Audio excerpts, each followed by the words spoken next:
Hello and welcome to the final lesson in the series of lessons that was covering delegates, anonymous methods, and lambda expressions. And we're going to finish this sequence with the topic of events and how we use delegates, anonymous methods, and lambda expressions to fulfill that need of events. Now really an event is really just a way for one object to subscribe to events that are happening within another one and then do some sort of logic around that. So let's go ahead and jump into Visual Studio and look at a little code to show you an example of how events work. So here we are back in Visual Studio, and I'm going to click on File, New Project as I've done before. I'll select Console Application and click OK. So now we have our boilerplate code. So let's set up this example a little bit. Let's say that you or some other people are interested in keeping track of what time it is and certain events within the clock to know when it's time for you to wake up or to go home or to do other events in between, but those are really just the ones that we're going to be concerned with in this example. So the way we would start this out is we would have a public class that would be person, and for now, to keep it simple, we will create a private field that is going to be a string name, and we'll have a constructor, and that constructor is going to take in one argument, and that's going to be a string name. And just to differentiate the two, I'm going to make this private with an underscore name, and then I will assign underscore name equal to name. There we go. Nothing really strange or new here. Now, we also need to have this concept of this other object that we want to watch or that we want to subscribe to events on. In this case, it's going to be a clock tower. So we're going to have a public class clock tower. And within this clock tower, it's going to be fairly simple for now. There could be very intricate levels of detail in here about keeping track of time or having timers in here and doing all that sort of thing. But we're going to keep it relatively simple for our example. And there's going to be two methods. We're going to have a public void chime 5 p.m., which is going to signify that it is time to leave, which isn't going to do anything just yet. And we'll have another method, public void chime 6 a.m. And it is also not going to do anything for now. Now what we would like to be able to do is we would like to create a person and a clock tower and be able to have this person watch a particular instance of this clock tower and do some sort of logic or do some sort of activity or execute some sort of method in our instance based on when one of these things happens. So how do we do that? Well, that is where the concept of events and delegates come into play. So the way that events are typically wired up, now there's many different ways to do it in many different varieties, but typically what you're going to see is there's going to be some sort of what's considered an event handler, which is really just a delegate. So we're going to create a public delegate. It's going to have a void return type, and we'll call this chime event handler. And for now, we're not going to give it any arguments. So it's just going to be very plain. It's going to have a void return type and no arguments at all. So the next thing that we need to do is we need to wire up this clock tower so that it is available to broadcast events to a series of objects that are subscribing to a particular event. So the way that we do that is we create a public event within our clock tower. And the public event, an event is really just a glorified delegate at the end of the day. And you're going to see how that all kind of works here in a moment. Now, this particular event needs a type, and that type needs to be a delegate type. So we're going to use the chime event handler that we've just created, and then we're going to give this a name of chime. So that's going to be the activity. That's going to be the event that other objects can watch for and then do some sort of reactionary activity based on that event. Okay, so now once we have all this wired up, now we can start to broadcast these events a little bit. And the way we're going to do that in this simple example is every time that we call one of these methods, now like I said, we could put some very intricate logic in here to figure out when it's a certain time, and we could have any number of methods in here to chime when a certain time is hit, but we're going to keep it relatively simple. And in each one of these, we are simply going to call the chime event. So now what's going to happen is every time that some person or some object subscribes to this particular event, which is a chime event handler, they're going to be notified when something has happened. So the way that we do that now is we're going to within our person constructor, we now need to pass in a concept of this clock tower so that this person has access to it and can, quote unquote, watch it. So we'll create another private field here, private clock tower, and we'll call it tower. And then we'll take one in our constructor, clock tower, tower, and we will initialize our tower. So there we go. So now the person has access to this tower, but that's not enough. He needs to be able to watch for this particular event. And the way that we do that is within our constructor or anywhere else that you would like, but since I'm getting this clock tower instance in my constructor, it makes most sense for me to do it here. I am going to access the chime event that is within that tower. And now, if you remember from our previous lessons about delegates, one of the cool features of those things is the concept of chaining. And that's basically what we're going to do here. We have now access to this reference of a clock tower, and we are going to chain onto this chime event our custom logic that we want to do once this event is raised. And the way that we do that, if you remember before, is to use the plus equal sign. And now we can add on to here a number of different things. We can add on to here any sort of delegate, anonymous method, or lambda expression that we've covered in the previous two videos. So as you can see here, by default, it wants us to press the tab to insert, and if you see what it's going to do is it's going to create this method for us, and so we're basically using delegates here to chain this together. So that's fine. That's kind of like the old school method. It will definitely work, but like I said before, we're getting to the point where in the evolution of delegates, you probably want to be using the latest and greatest, which in our case is going to be lambda expressions. So I'm going to chain onto this event a lambda expression that's not going to take any arguments. Now remember, because chime is a delegate and it implements this chime event handler, your lambda expression needs to match the signature of this delegate, which would be a void return type and no parameters.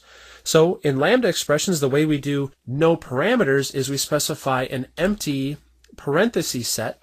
And then remember, we do our lambda operator, which is the little equals and greater than sign, the little smiley face. And then we put in here whatever we want to do when that particular event occurs. Now, if you wanted to state multiple expressions or multiple lines in here, you would probably want to encapsulate them within these curly braces, but since I don't really care for this example, I'm only going to be doing one thing. I'm simply going to be doing a console write line, and in this example I'm just going to put out some formatted text to say whosever name heard the clock chime, and we'll put in the name property, or field, excuse me.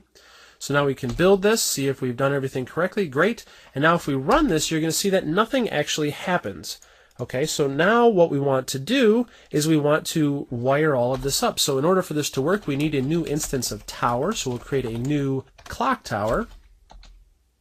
We'll create a new person, and this person is going to be John, is equal to a new person whose name is going to be John, and we'll take in this instance of tower so that he has the ability to watch it and wait for certain events to take place. So now if we were to run this, you're still not going to see anything happen, and the reason for that is because the tower actually hasn't chimed yet. It hasn't given us any information about an event that we've subscribed to. So we've subscribed to the chime event, but that hasn't actually happened yet. So we're going to force that in this example so we can at least see something happen, and we're going to make sure that the tower chimes 5 p.m. So when that happens, now when we run this, we would expect to see that since we are forcing it to chime 5 p.m., that it's going to invoke the chime event handler, which we have subscribed to in the person class, and we would expect to see the console write line that John heard the clock chime on the console. So let's go ahead and do Control F5, and there, of course, we have it. So John heard the clock chime. Okay, that's pretty cool. And, you know, I could do another one if I wanted to. I could copy this, and I could create a new person and call this Sally, and now we'll give the name a value of Sally. We'll save, and we would do a Control F5, and now both people see that clock chime. So John heard it chime and Sally heard it chime. Well, that's great. So we could do this all day long and create as many of these as we want, but the problem that we're going to have now is that even though we have subscribed to a particular event, the event is being fired on both of these methods, and the problem is going to become that we won't be able to differentiate which one has happened. So we have chime at 5 p.m. and chime at 6 a.m.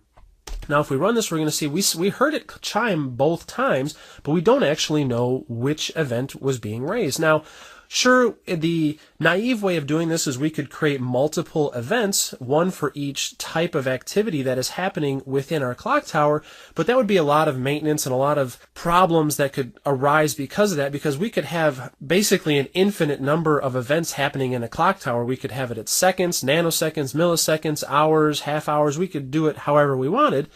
And we don't want to have to maintain that many events as well. So another way to get around that is with the introduction of the concept of event arguments. Now, the way you use event arguments is what you tack them onto your delegate. Within our handler here, we're going to say, now typically the way you do this is you want to specify whichever object is actually raising this event. So we typically would see something like this, object sender. So you could pass into this particular delegate who is raising this event, and then you would pass in the event args class, or an instance of the event args class, so you could see some more information about what's going on. Now you're going to see things are breaking here, so we have to fix this a little bit. So when we raise this event now, we have to pass in some arguments, and if you look at the IntelliSense, we need an object sender, which in this case is going to be this object, and we need event args. Now, for now, I'm just going to say that this is the event args empty because I don't really have anything to pass into it just yet, and we'll do the same thing here. Event args.empty.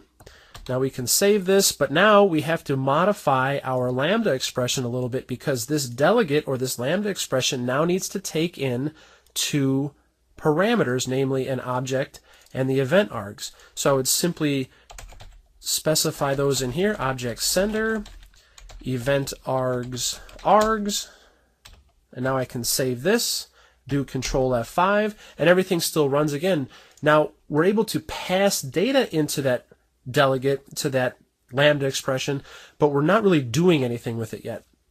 So one way to get around this is to pass custom event arguments that are necessary and that are descriptive about the particular events that are happening.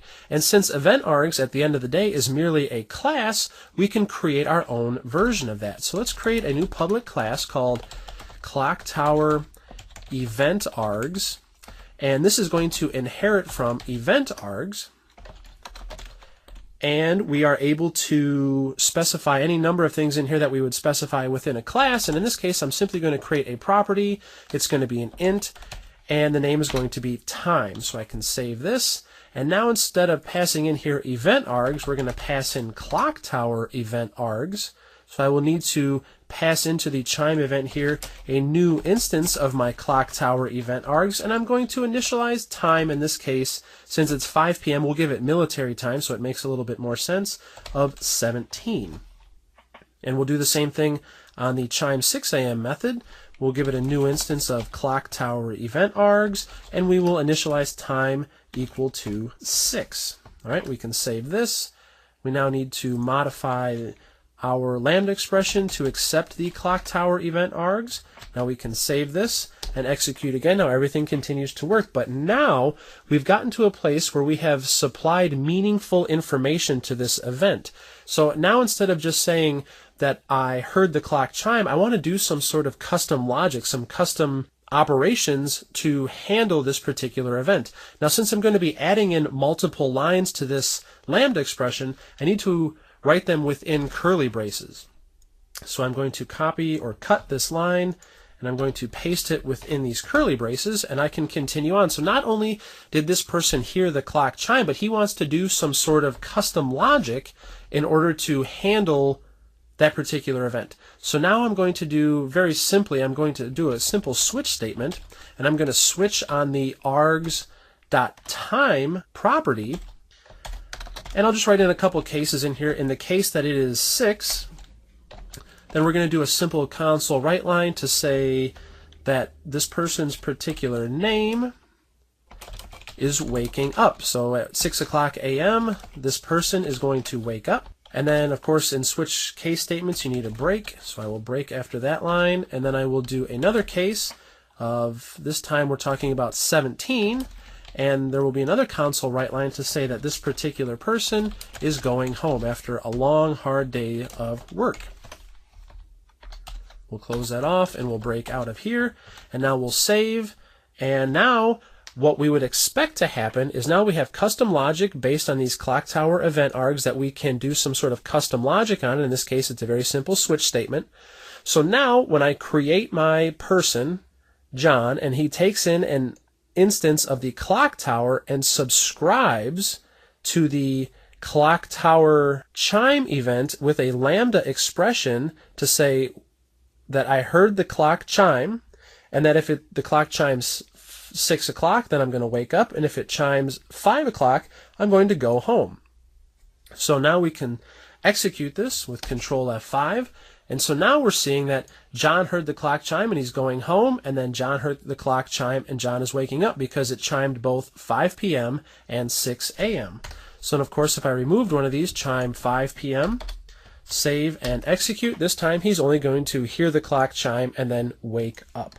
So this is a very basic example of events and how they are related to delegates, and basically at the end of the day they are really just another version of a delegate. And then when you are subscribing to particular events, all you need to do is basically concatenate or aggregate onto those or subscribe to those events, and then you can do any sort of logic you want here within either a delegate, an anonymous method, or a lambda expression. So I hope this whole series of those three topics have really been useful for you. If you're doing things like web development or Windows programming, you're going to be using a lot of events, so it's very good to have this type of knowledge in your tool belt. And if not, you can definitely do it in any sort of other programming where you need to be subscribing to events and doing some more of event-based programming. So I hope you've learned a lot in this lesson. I'll see you in the next one.